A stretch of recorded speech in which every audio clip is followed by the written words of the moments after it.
बच्चों, मैं अनुज पांडे और ये है आपका प्यारा मैथ इफ्तार।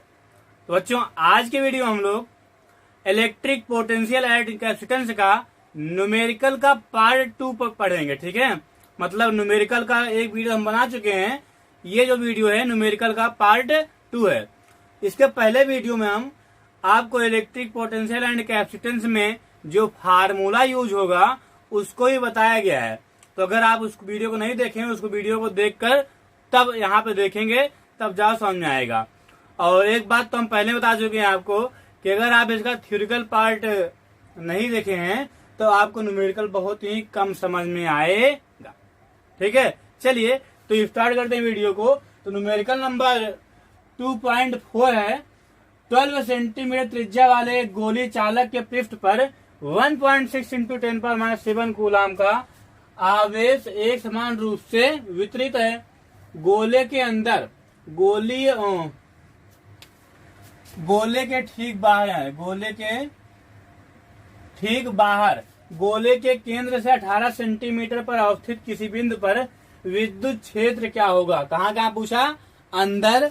और ठीक बाहर मतलब क्या? सरफेस पर। किस पर पूछ रहा है? सरफेस पर।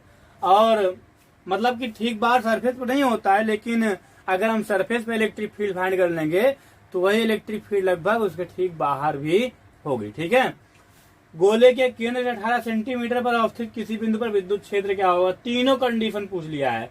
अगर आपको याद हो तो आपको इसमें तो नहीं कराए हैं, बहरहाल इसका वीडियो हम डालेंगे जरूर इसका, लेकिन पहले चैप्टर में इलेक्ट्रिक चार्जेज एंड फील्ड में हम आपको खोखले चालक के अंदर बाहर सरफेस पर इलेक्ट्रिक फील्ड बताएं कितना होता है। तो उसी तरह यहाँ पे मुझे पूछ रहा है कि गोले के अंदर, गोले के ठीक बाहर, गोले के केंद्र 18 सेंटीमीटर पर अवस्थित किसी बिंदु पर विद्युत क्षेत्र क्या होगा। तो चलिए सॉल्व करते हैं। तो आप जानते हैं यहाँ पे एक बात अब ध्यान दीजिए, यहाँ पे ठोस गोला खोखला गोला नहीं कहा है, लेकिन एक बात यहाँ पे कहा है गोली चालक के पृष्ठ पर। अगर खोखला गोला ना होता तो पृष्ठ की बात करता ही ना, बोलता कि पूरे गोले में चार्ज है। ठीक है, यहाँ पे केवल पृष्ठ पे कह रहा है, इसलिए हम जान गए कि कौन सा गोला है? खोखला गोला। अब ध्यान दीजिए, तो सबसे पहले हम एक बना लेते हैं खोखला गोला। ये साय से सर गोले की बात किए तो लड्डू याद आ गए। हाँ, चलिए तो इसके मान लीजिए इस पर एक समान चार्ज है, यहाँ पे पॉजिटिव चार्ज है, जिसको हम एक समान पॉजिटिव चार्ज दे रहे हैं। ये यूनिफॉर्म चार्ज है, ये यूनिफॉर्मली डिस्ट्रीब्यूट है ये। अब इसका मैग्नीट्यूड कितना टोटल? 1.6 इंटू 10⁻⁷ कूलाम, इतना मैग्नीट्यूड है। अब कह रहा है इसके अंदर, अंदर मतलब कहीं पर भी, इसके अंदर चाहे यहाँ पे चाहे यहाँ पे चाहे यहाँ पे। तो आपको पहले बताया गया है कि गोले के अंदर इलेक्ट्रिक फील्ड कितना होता है? 0। खोखले गोले के अंदर हालो स्फीयर के अंदर इलेक्ट्रिक फील्ड कितना होता है? 0। तो पहला आंसर 0 हो जाएगा। दूसरा सरफेस पे कह रहा है, तो पहला आप लिखिए कि गोले के अंदर इलेक्ट्रिक फील्ड क्या हो जाएगा बताइए? 0। क्या हो जाएगा? 0। चलिए अब दूसरा देखते हैं। कह रहा है गोले के ठीक बाहर, तो गोले के ठीक बाहर मतलब अगर सरफेस पे निकाल लें तब भी काम चलेगा। ठीक है, क्योंकि ठीक बाहर मतलब ये सरफेस है, यहाँ पे कह रहा है, तो सरफेस पे होगा वही वहां पर भी होगा। तो अगर देखें यहाँ पे तो इस गोले की रेडियस कितनी है? 12 सेंटीमीटर। तो यहाँ से यहाँ तक डिस्टेंस भी 12 सेंटीमीटर होगी। ठीक है, आप जानते हैं कि गोले के सरफेस पर इलेक्ट्रिक फील्ड कितना होता है? 1/4πε0 इंटू क्यू बाई आर, जहां पे आर गोले की क्या है? रेडियस। समझ गए? चलिए तो यहाँ पे आपका हो जाएगा E = 1/4πε0 वैल्यू क्या होती है? 9 इंटू 10⁹ इंटू क्यू वैल्यू क्या है? 1.6 इंटू 10⁻⁷ अपान में क्या हो जाएगा? अब यहाँ पे अपान में हो जाए आर, क्या आर स्क्वायर होता है? आर स्क्वायर होता है। अच्छा, तो 12 का स्क्वायर क्या होगा? 12 का स्क्वायर होगा 12 इंटू 12 इंटू, इसको बदलेंगे मीटर में तो क्या हो जाएगा? 10⁻⁻। समझ गए? 10⁻² मल्टीप्लाई करेंगे यहाँ पे वगैरह। ठीक है, चलिए अब यहाँ पे ध्यान दीजिए, 144 बराबर हम 144 से, और ध्यान दीजिए यहाँ पे तो 144, लेकिन यहाँ पे पॉइंट रहेगा एक दीर पर। हम यहाँ क्या करते हैं, पावर कम कर देते हैं, तो यहाँ पे 8 हो जाएगा, 8 में 7 गए, 8 10 की पावर 1 हो जाएगा, अपान 144 हो गया, इंटू 10 के पावर -4, इससे कैंसिल हो गया। अब ये ऊपर जाएगा तो ये प्लस हो जाएगा, क्या हो गया 10 पावर 5। इलेक्ट्रिक फील्ड का यूनिट क्या होता है, न्यूटन पर कूलाम। समझ गए? तो गोले के ठीक बाहर इलेक्ट्रिक फील्ड कितनी होगी, 10 पावर 5 न्यूटन पर कूलाम। समझ गए?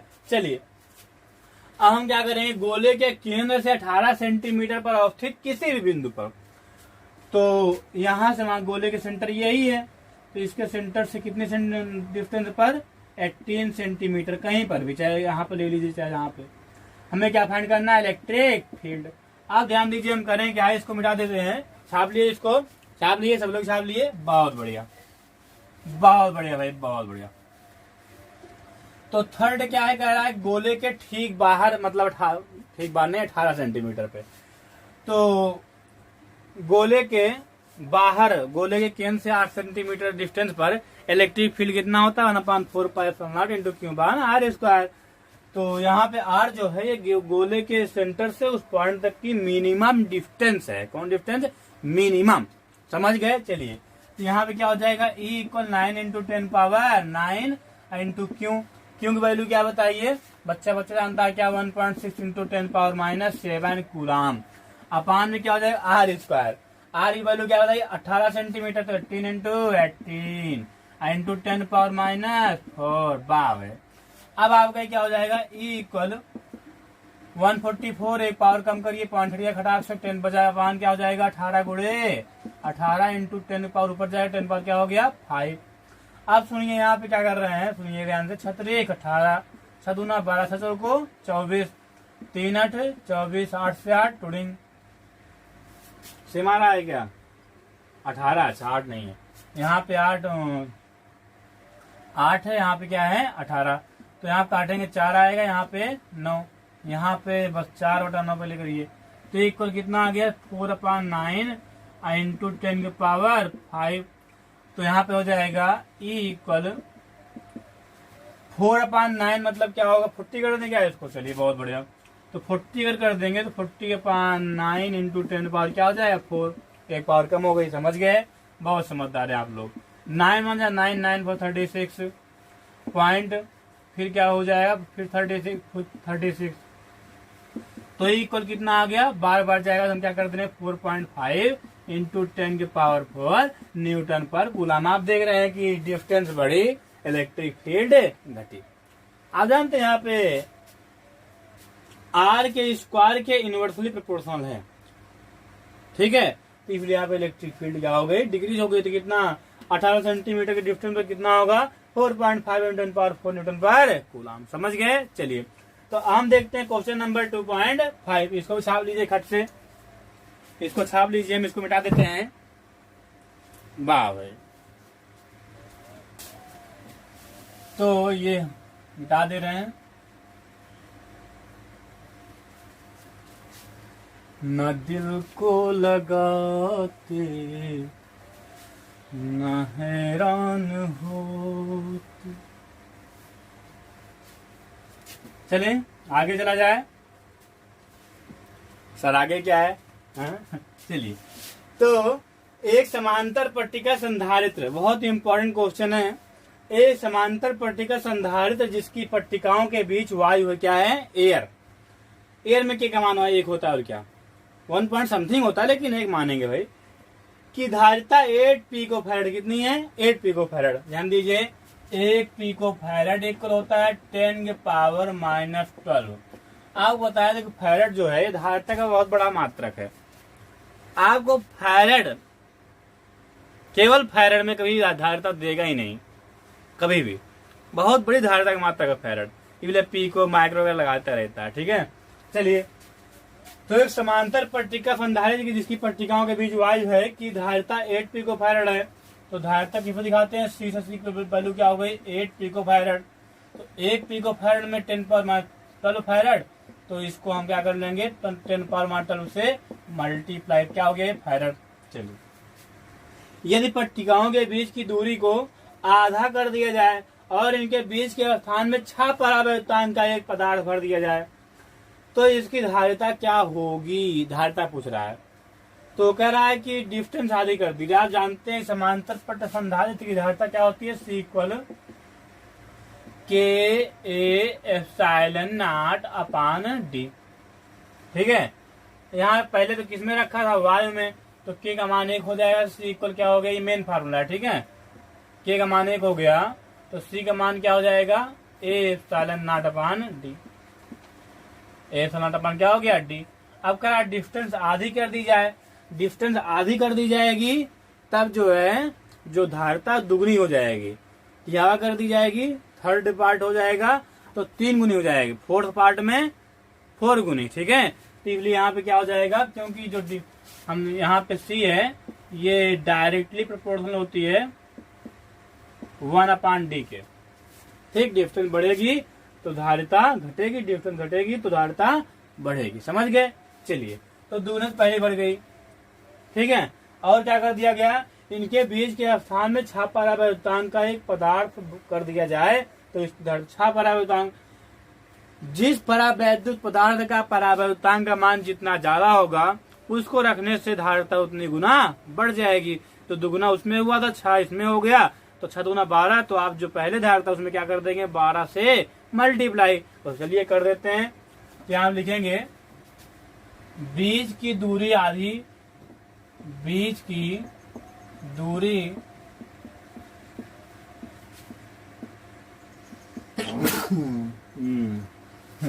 बीच की दूरी आधी तथा बीच की दूरी आधी तथा पट्टिकाओं के बीच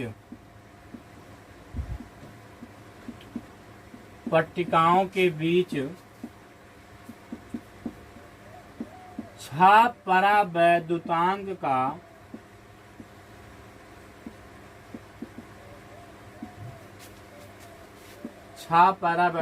का परावैद्युत रखने पर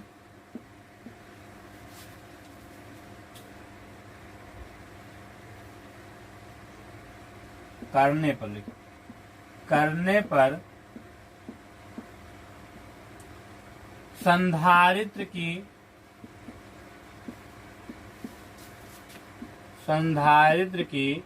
नई धारिता क्या हो जाएगी, पहले कितना था 8, तो ये, ठीक है।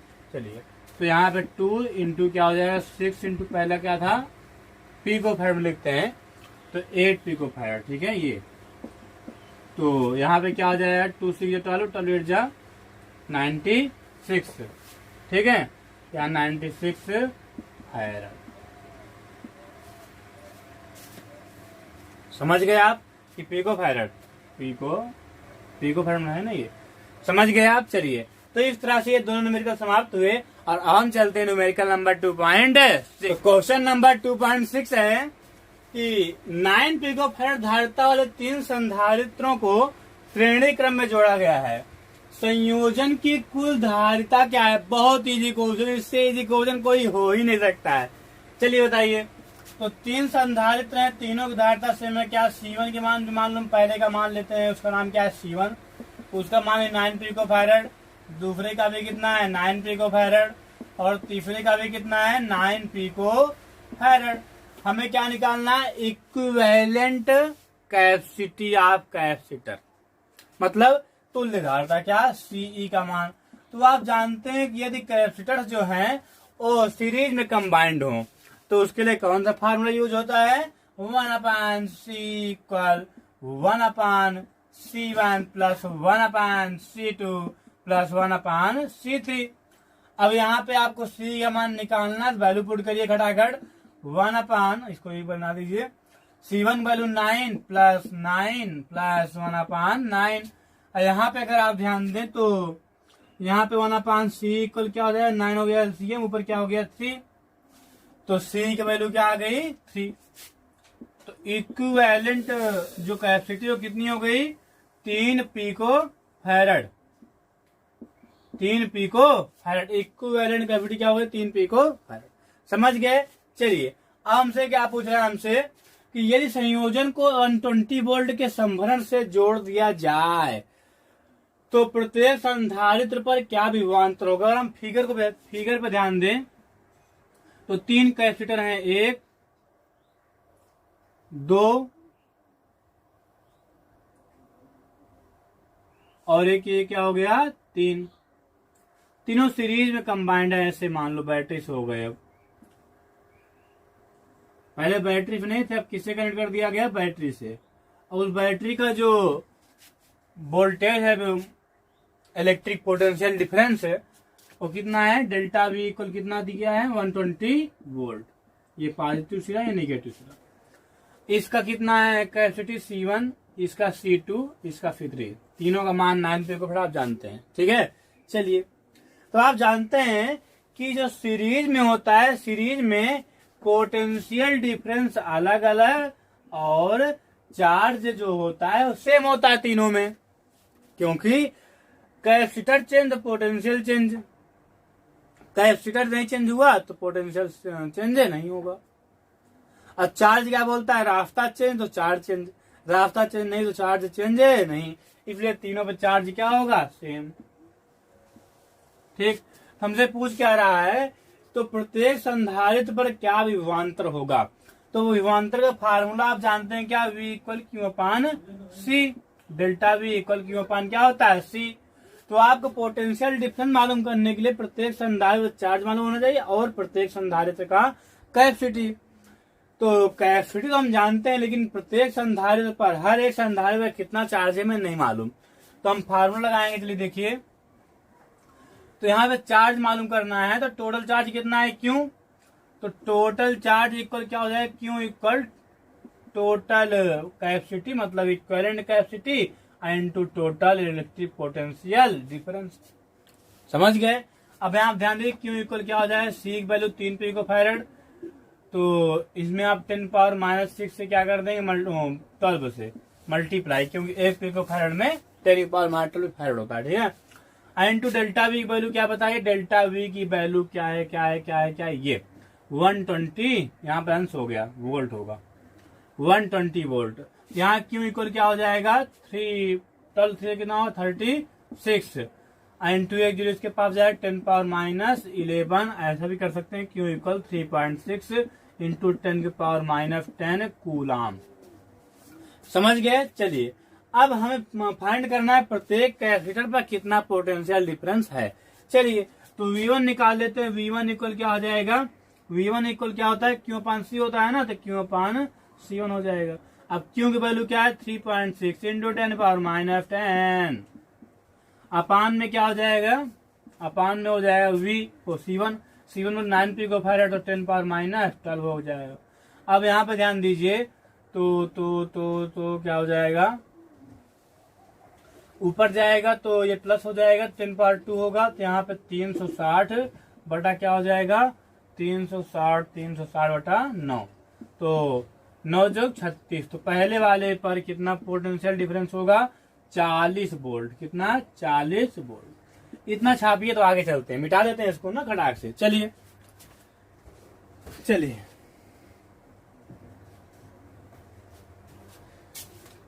तू मेरा ख्वाब है तू मेरा जाने जहां। चलिए तो आगे ध्यान देंगे हम। V1 का मान निकाल चुके हैं V2 का मान निकालना है तो V2 इक्वल क्या हो जाएगा V2 इक्वल क्यू अपान C2। तो क्यू की वैल्यू क्या बताइए क्यू की वैल्यू मिटा दिए क्या किया जाए याद भी नहीं। V2 की वैल्यू क्या थी 3.6 क्या 3.6 इंटू 10⁻10 कूलाम यही था ना। अपान में क्या हो जाएगा C2 वैल्यू क्या है C2 की वैल्यू भी 9 पिको फैरड। ठीक है 10⁻12। अब ध्यान दीजिए यहाँ हो जाएगा 350/9 कितना 40 वोल्ट और V3 का मान भी कितना है 40 वोल्ट। क्यों क्योंकि तीनों की कैपेसिटी भी सेम है अब तीनों पर जो है चार्ज भी सेम है, तो पोटेंशियल तीनों सेम ही तो आएगा ना। अगर तीन कैपेसिटर जिनकी कैपेसिटी सेम है और श्रेणी सीरीज में कंबाइंड है, तो उनका जो पोटेंशियल डिफरेंस प्रत्येक संधारित्र होगा वो भी क्या होगा, सेम। समझ गए। तो V3 मान भी कितना हो गया, 40 वोल्ट। ठीक, अब चलते हैं अपने नेक्स्ट क्वेश्चन पर, जो कि है 2 पिकोफैराड, 3 पिकोफैराड और 4 पिकोफैराड धारिता वाले 3 संधारित्र को पार्श्वक्रम जो में जोड़े गए हैं। संयोजन की कुल धारिता क्या है, क्या कुल capacity, total capacity, equivalent capacity, equivalent, total ना कहिए, इक्विवेलेंट। ठीक है, चलिए। यदि संयोजन को 100 वोल्ट के संभरण से जोड़ दें तो प्रत्येक संधारित्र पर आवेश ज्ञात कीजिए। पिछले में क्या फाइंड करना था, प्रत्येक संधारित्र पर पोटेंशियल डिफरेंस, इसमें प्रत्येक संधारित्र चार्ज फाइंड करना है। चलिए, तो इसको मिटा दें, हाथ से मिटा दें क्या, चलिए ठीक, ओके, आप कहते हैं तो कर लेते हैं। तो पहले फिगर बना लेते हैं इसका। यहाँ पे जो तीनों कैपेसिटर हैं वो किसमें कंबाइंड हैं, पैरेलल। कैसे, पैरेलल। ये तीनों कैपेसिटर जो है पैरेलल कंबाइंड, ये ये साइन अच्छा, ये समझ गए। चलिए, तो ये पॉजिटिव टर्मिनल, ये नेगेटिव टर्मिनल, और इसका जो पोटेंशियल डिफरेंस दिया बैटरी कितना दिया है, 100 वोल्ट। कितना है, 100 वोल्ट। समझ गए। चलिए, अब आगे ध्यान दीजिए, यहाँ पे इसको मैं ऐसे वायर से जोड़ दे रहे हैं, ये खचाक खचाक खचाक खचाक, ये समझ गए। चलिए, पहले का हम कैपेसिटी क्या मानेंगे, C1 दिया है ये बहरहाल। C1 वैल्यू कितना है, 2, 3 और 4। तो इसका हो गया C1 का मान क्या हो गया, 2 पिकोफैराड, और C2 वैल्यू क्या हो गई, यहाँ पे C2 वैल्यू हो गई 3 पिकोफैराड, और C3 वैल्यू क्या हो गई, 4 पिको। समझ में आ रहा है। चलिए, बहुत बढ़िया। तो हमें फाइंड करना पड़े टोटल नहीं, इक्विवेलेंट कैपेसिटी। ठीक है, चलिए, तो किसमें है, पैरेलल में। तो फार्मूला क्या होगा, C equal C1 plus C2 plus C3। तो यहाँ पे C इक्वल क्या है, C1 वैल्यू 2, 3, 4। सर, इस एडिशन को कौन ना जोड़ ले, आप कौन बड़ी बात कर रहे हैं, इसको तो हम भी पढ़ा लें सर। जोड़ना ही तो 2, 3, 4 छोटा बच्चा भी नहीं जोड़ता सर, और भी 4 डिजिट का सम जोड़ता है सर। हम तो एक डिजिट का जोड़ रहे हैं, 2, 3, 4। ठीक है, चलिए, वैसे मुझे कुछ नहीं आता है। 2, 3, 5, 4, 9 क्या हो जाएगा, 9 पिकोफैराड। ठीक, पहले भी आपको बताए थे कि पैरेलल में जब कैपेसिटर ऐड होते हैं तो उनकी जो इक्विवेलेंट कैपेसिटी होती है बढ़ जाती है। तो अब आगे ध्यान दीजिए, अब हमसे क्या कह रहा है कि यदि संयोजन को 100 वोल्ट के संभरण से जोड़ दें तो प्रत्येक संधारित्र पर आवेश ज्ञात कीजिए। तो ध्यान दीजिए यहाँ पे, तो पहले हम क्या करते हैं, पहले क्या करते हैं, ध्यान दीजिए यहाँ पे। आप जानते हैं जब कैपेसिटर सीरीज में होते हैं या पैरेलल में होते हैं तो प्रत्येक पर जो पोटेंशियल डिफरेंस होता है सेम होता है। मान लेते हैं पहले पोटेंशियल डिफरेंस V1 है, दूसरे पे V2 है, तीसरे पे क्या है, V3। नहीं, सॉरी, सेम पोटेंशियल डिफरेंस हो जाएगा, V रहेगा। ठीक है, और चार्ज की मात्रा अलग अलग रहेगी। Q1 इसमें मान ले रहे हैं, इसमें Q2, इसमें क्या हो जाएगा, Q3। सर, आप बहुत रॉन्गनेस कर रहे हैं आज। चलिए, कोई बात नहीं। तो पहले हम क्या करेंगे, टोटल पोटेंशियल डिफरेंस हमें मालूम ही है, टोटल पोटेंशियल डिफरेंस मालूम है। इसमें यहाँ पे कितना, 100 वोल्ट, और यहाँ पर भी उतना ही होगा सेम। तो 100 वोल्ट सब में हो जाएगा, 100 वोल्ट इसमें भी, 100 वोल्ट इसमें भी, 100 वोल्ट इसमें भी। हमें फाइंड क्या करना है, अलग अलग कैपेसिटर पर अलग अलग चार्ज। तो यहाँ पे हो जाएगा Q1 इक्वल क्या हो जाएगा, C1 इंटू V। तो C1 वैल्यू कितना है, 2, और V की वैल्यू कितना है, और C1 में पिकोफैराड दिया है तो यहाँ पे 10⁻⁻12 हो जाएगा, और V की वैल्यू 100 हो जाएगा। तो यहाँ पे क्या हो गया, 2 इंटू 10⁻⁻10 कूलाम। ठीक, अब आगे ध्यान दीजिए, Q2 इक्वल क्या हो जाएगा, C2 वैल्यू क्या है बताइए, C2 वैल्यू है 3 इंटू 10⁻⁻12 इंटू क्या हो जाएगा 100, ये भी कितना हो गया 3 इंटू 10 की पावर माइनस 10 कूलाम। इसी तरह Q3 का मान क्या हो जाएगा 4 इंटू 10 की पावर माइनस 10 कूलाम। समझ गए? बहुत समझदार है आप, समझ गए ना। चलिए अब हम देखते हैं क्वेश्चन नंबर 2.8 और 2.9। न्यूमेरिकल नंबर 2.8 है, पट्टिकाओं के बीच y1 एक समांतर पट्टिका संधारित्र के प्रत्येक पट्टिका का क्षेत्रफल 6 इंटू 10 की पावर माइनस 3 मीटर स्क्वायर तथा उनके बीच की दूरी 3 mm है। संधारित्र की धारिता को परिकलित कीजिए यदि इस संधारित्र को 100 वोल्ट के संभरण से जोड़ दिया जाए, मतलब एक बैटरी लगा दी जाए जिसका वोल्टेज कितना हो 100 वोल्ट। अब आगे ध्यान दीजिए, तो संधारित्र के प्रत्येक पट्टिका पर कितना आवेश होगा। आप जानते हैं चार्ज का फार्मूला क्या होता है। किसी अगर कैपेसिटर पर अगर आपको चार्ज की मात्रा फाइंड करना है तो उसके लिए आप फार्मूला लगाएंगे Q इक्वल CV। ठीक है, मतलब आपको C मालूम होना चाहिए और यहाँ पे तो C इंटू डेल्टा V होता है, सॉरी, तो C मालूम होना चाहिए डेल्टा V। तो डेल्टा V हमें मालूम है कितना 100 वोल्ट। भाई जितना वोल्टेज आप दोगे बैटरी के द्वारा उतना वोल्टेज कैपेसिटर भी बना लेगा। तो ये तो मालूम है कितना 100 वोल्ट, लेकिन C नहीं मालूम है। तो पहले C मालूम करेंगे, उसके बाद इस फार्मूला का यूज करेंगे और खटाक से तुरंत चार्ज का मान आ जाएगा। ठीक है, चलिए तो इसके लिए हम क्या लगाएंगे फार्मूला, समांतर पट संधारित्र है, इसके लिए फार्मूला हो जाएगा C equal KA epsilon not upon D। और यहाँ पे थोड़ा ध्यान दीजिए, जो पट्टिकाओं के बीच का माध्यम क्या है वायु है, एयर। और एयर में K का मान क्या होता है 1।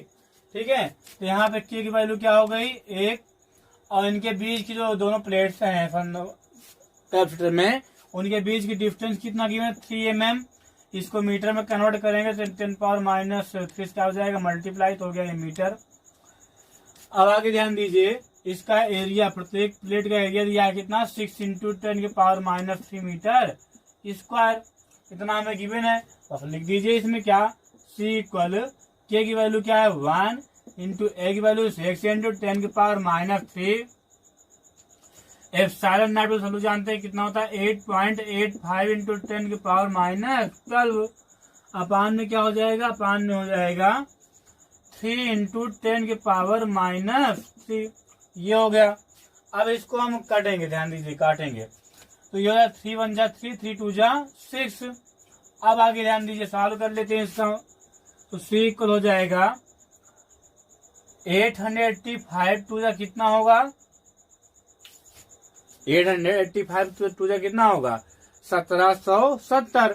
तो यहाँ पे हो जाएगा 1770 और 2 डिजिट पे क्या है पॉइंट, और ये पावर ऊपर जाएगी प्लस हो जाएगी, या इससे आप काट दीजिए, खड़ा से कट गया। ठीक है, बचा क्या 10 की पावर माइनस 12।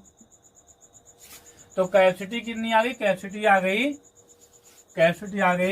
17.7 इंटू 10 की पावर माइनस 12 क्या फैरड। अब आपको निकालना क्या है चार्ज। चार्ज का फार्मूला यूज करेंगे क्या Q इक्वल CV। C की वैल्यू क्या बताइए, ये 17.7 इंटू 10 की power minus 12 into delta V। Delta V की वैल्यू क्या बताइए 100 वोल्ट, ये हो गया। तो Q वैल्यू क्या आ गया, Q इक्वल हो जाएगा 17.7 इंटू 10 की पावर माइनस 10। यहाँ पर Q इक्वल हो जाएगा 1.77 इंटू 10 की पावर, एक पॉइंट इधर किसका, तो ये जो पावर है ये एक बढ़ जाएगी और माइनस 10 में 1 जोड़ेंगे तो कितना होगा -9, क्योंकि -9 कूलाम। चार्ज का यूनिट क्या होता है कूलाम। तो इस संधारित्र पर चार्ज कितना आ जाएगा 1.77 इंटू 10 पावर -9 कूलाम। अब चलते हैं हम लोग आगे चला जाए। ओके, चलिए इसको छाप लीजिए, इसको मिटाते हैं, उसके बाद चलते हैं क्वेश्चन नंबर 2.9 पर। क्वेश्चन नंबर 2.9 पर लिख लिया सब लोग, बहुत बढ़िया। चलिए तो इसको मिटा देते हैं, ये और अब चलते हैं क्वेश्चन नंबर 2.9 पर, जो कि बहुत ही अच्छा क्वेश्चन है। अच्छा क्वेश्चन इसलिए बोल रहा हूं क्योंकि इसमें ज्यादा सॉल्व नहीं करना है, इसमें एक आपको बात बतानी है। चलिए सुनिएगा। तो इसमें कह रहा है ऐसा है कि प्रश्न 2.8 में दिए गए संधारित्र के पट्टिकाओं के बीच, ये जो क्वेश्चन है ये क्वेश्चन 2.8 से रिलेटेड है। ठीक, मतलब जो संधारित्र इसमें थी वही संधारित्र वही कैपेसिटर इसमें है। क्या रहा है इसमें, यदि पट्टिकाओं के बीच यदि 3 mm मोटी अभ्रक की एक सीट को हम पत्थर ही बोलते हैं, जिसका परावर्तनांक दिया कितना 6 रख दी जाती है, तो स्पष्ट कीजिए कि क्या होगा जब विभव संभरण जुड़ा ही रहेगा और दूसरा कंडीशन क्या है, संभरण को हटा लिया जाएगा। तो इसमें हमसे कह रहा है कि अगर जो कैपेसिटर है उसमें हम बैटरी को कनेक्ट किए रहें, कनेक्ट करके उसके बाद हम डाइलेक्ट्रिक सब्सटेंस फिल करें, तब उस पर क्या होगा, क्या असर होगा। ठीक, और बैटरी को डिस्कनेक्ट किए रहे मतलब बैटरी को हटा लें, उसके बाद डाइलेक्ट्रिक सब्सटेंस फिल करें, तब क्या होगा। ठीक है, चलिए देखते हैं। तो आप तो कैपेसिटी इसका पहले ही जानते हैं। कैपेसिटी अभी यार कितना आया था, C को लाया था 1.77 इंटू 10 की पावर माइनस क्या आया था 1.77 इंटू 10 की पावर माइनस कितना आया था 9 कि 10, शायद 11 आया था। कितना आया था 1.77 इंटू 10 की पावर माइनस 11 क्या फैरड। आप ध्यान दीजिए आगे, तो इतनी कैपेसिटी आई जिसकी, या आप कह सकते हैं 17.7 पीको फैरड। अब आगे ध्यान दीजिए, तो कैपेसिटी जो होती है कैपेसिटर की, वो कैपेसिटर के आकार पर डिपेंड करती है, प्लेट्स के बीच की डिस्टेंस पर डिपेंड करती है, पोटेंशियल डिफरेंस पर डिपेंड नहीं करती है। तो कैपेसिटी तो उतनी रहेगी। दूसरी बात आई चार्ज की, तो चार्ज देख लेते हैं। तो ध्यान दी थोड़ा सा यहाँ पे एक बात और, कैपेसिटी तो एक चीज पे और डिपेंड करती है, किस पर, कैपेसिटी डिपेंड करती है डाइलेक्ट्रिक कांस्टेंट के डाइलेक्ट्रिक सब्सटेंस के डाइलेक्ट्रिक कांस्टेंट पर, मतलब परावैद्युतांक पर। जब कोई डाइलेक्ट्रिक सब्सटेंस कैपेसिटर के प्लेट के बीच फिल किया जाता है, तो उस डाइलेक्ट्रिक कांस्टेंट के मल्टीप्लाई अगर कर दें उसका, तो उतने गुना कैपेसिटी बढ़ जाती है। मतलब इसमें 6 से मल्टीप्लाई करना पड़ेगा। इसको अगर देखें तो लगभग किसके बराबर है, 18 पिको फैरड। किसके बराबर है, 18 पिको फैरड के बराबर। तो इसमें हम क्या रहे हैं, सुनिएगा ध्यान से। यहाँ लिखेंगे डाइलेक्ट्रिक सब्सटेंस फिल करने पर नई कैपेसिटी आप कैपेसिटेंस भी कह सकते हैं, इक्वल क्या हो जाएगा 6 टाइम्स ऑफ कैपेसिटी। तो 6 इंटू 18 पिको फैरड, ये कितना हो जाएगा 108 पिको फैरड। कब, जब संधारित्र के प्लेट्स के बीच अभ्रक की जो 3 mm मोटी परत है उसको रख दिया जाएगा तब। ठीक है, अब देखिए चार्ज पर कितना फर्क पड़ेगा।